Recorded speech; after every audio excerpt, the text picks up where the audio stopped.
Hi, this is the promised single nostril breathing Nadi Shona video.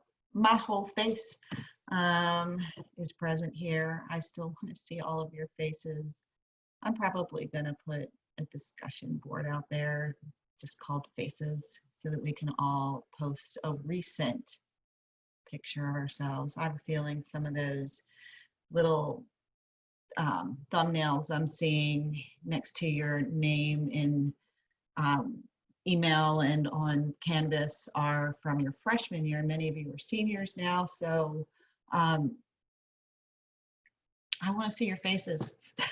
So anyway, so it'll just be optional if you don't want to do it. I'd really like you to, but I think it'll be helpful to all of us to know what each other's faces looks like. So if we run into each other after we don't have to wear masks all the time, I can, instead of saying, is that who I think it is? I'll know because I will have seen your whole face, and same for all of your friends. So anyway, look for that. And so what I'm doing here is demonstrating something so that I don't have to have on my, microphone, these glasses, a mask, and then my hand adding to all that wonderfulness. So I just have my glasses in my hand. So that's half of the stuff I need to have in order to make this video. So without further ado, Nadi Shonan. So I just would like you to take one of your hands. We're just going to use our pointer fingers to start with, and just hold one nostril closed. And just breathe in and out through that other nostril. If you want to close your eyes, you can.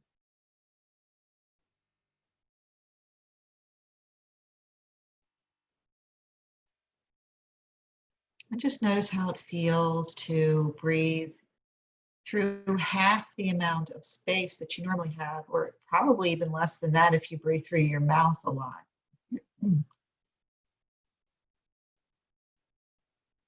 So now we're going to go over and do the other side. Close your eyes again if you like. And maybe notice, do you feel like you get more air going through one nostril than the other? This is often the case, and it changes. Sometimes one nostril dominates and sometimes the other one does. It can be as simple as laying on your side in bed that may cause that, or it may be congestion, or it just may be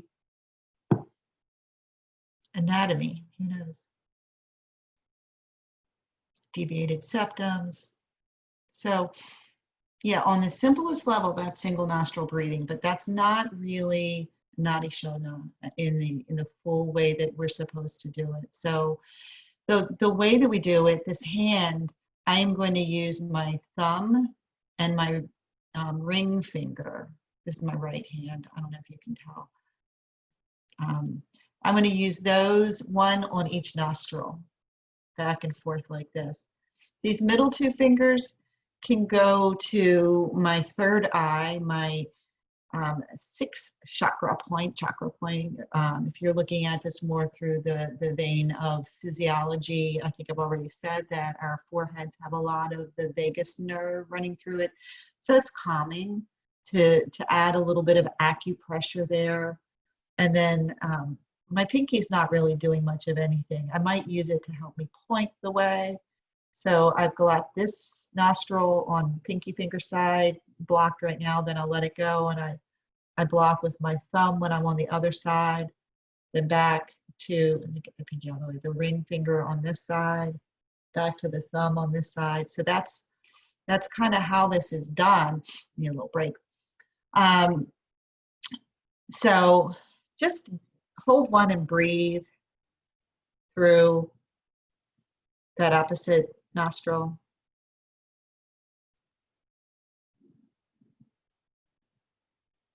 And then hold the other one and breathe. See, this one's open. I'm not holding it.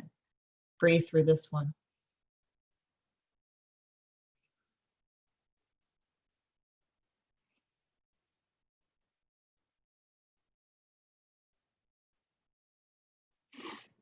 So we're getting closer, but that's still not it. So What Nadi Shona is breathing in through one nostril. So breathe in on this side, then changing your hold. So when I breathe in on this side, I'm holding this one closed. Change your hold over to the other side and then breathe out through that side. Then don't change again. Only change after an inhale. Breathe in through that side. So I've just inhaled. So now I'm going to change. Exhale through the other one. Inhale, change after the inhale, exhale through the other one. So the rule to remember is that only change hand or finger holds after an inhalation. So when you get to a new nostril, you're going to exhale through that nostril and inhale through it, then you change. Exhale through that one, inhale through it, then you change. So if you don't do that, then you're going to inhale and exhale and then change and inhale and exhale. It's just going to be this nostril is only inhaling, this nostril is only exhaling. We don't want that. We want it to go back and forth. So, and if we change after exhale, then we're just taking one breath through this one and one breath through this one back and forth. So that's almost like what we were doing here, only with multiple breaths. That's not the goal. That's not the goal. Not at all. So this can be a form of single pointed meditation. You know, your point is your nose. Often you'll hear the term dristi. I know that there was one student this week that talked about using their nose. This is like a dristi to my nose. You can see my eyes are almost cross-eyed, or their belly button. Yeah, those happen when we're in asana. Sometimes we're looking up. Sometimes we're kind of looking at our third eye. You can't really look at it, but you can imagine it. All that to say, this is kind of an introduction to single point meditation. And it's nice. And I think I also said that for some of you, you will find this calming.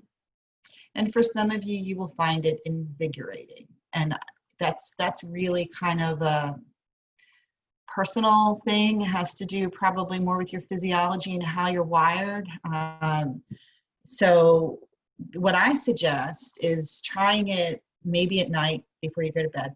And if you sleep well, then you're it calms me down person. If it keeps you awake, then it's invigorating for me. So if it keeps you awake, you're one that should do it early in the day. If it calms you down, then before bed. Or if it calms you down before a test or before something stressful, might be good. If it's invigorating to you, you can also use it instead of drinking a second cup of coffee, or something like that. There's other ways to use invigoration. So hope that all makes sense. So what we're going to do now is a round of 20, and that would be, one round would be 2 breaths. So inhale, exhale, exhale, that's 1. So we're going to do a round of 20, so 40 breaths altogether that you'll be taking. Count on your own. I have no way to know when y'all are done.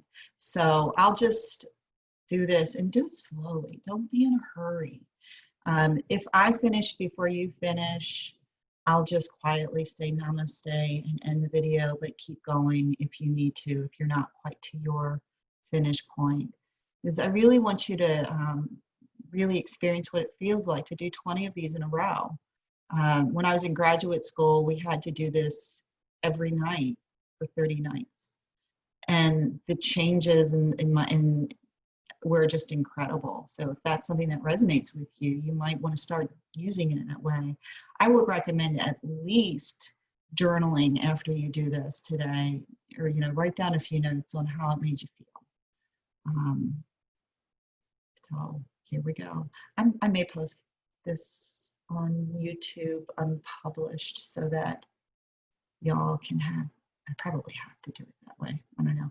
So I just want you to have access to it beyond the class. So if I do post it to YouTube, it'll be unpublished because there's too much specific to our class here. So anyway, let's start. So I've got my thumb and my ring finger.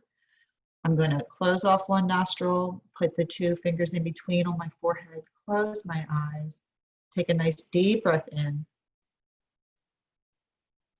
Changing after the inhale, so change over to the other nostril, exhale. Inhale through that nostril. Change, exhale. Round one done. Inhale. Change and exhale. Inhale. Change and exhale, round two. I'll call one more round and then we'll let it be quiet. Inhale.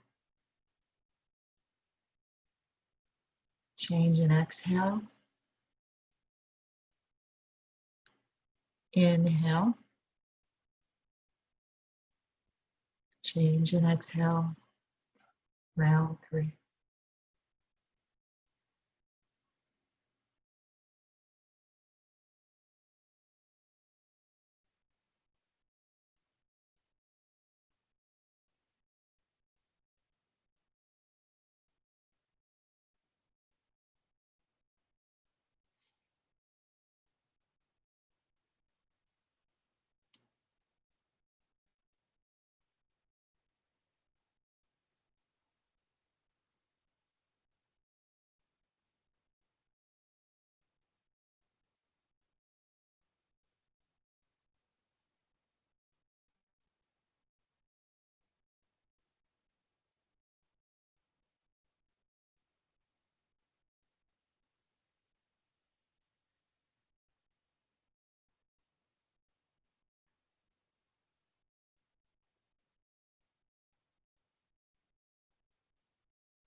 Halfway done.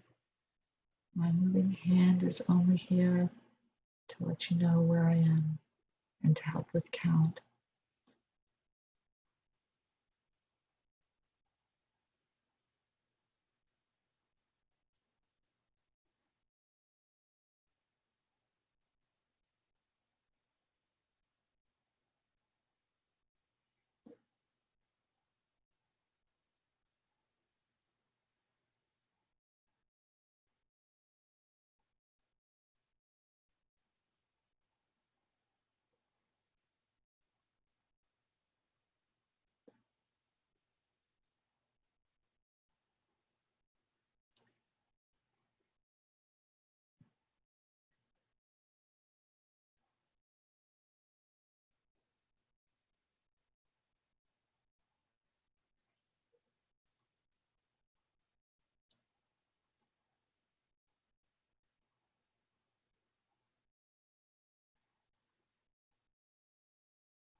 Last five.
Whenever you finish, let your hands move away and just breathe through both nostrils.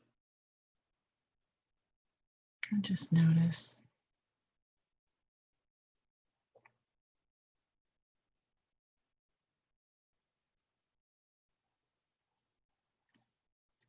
Namaste.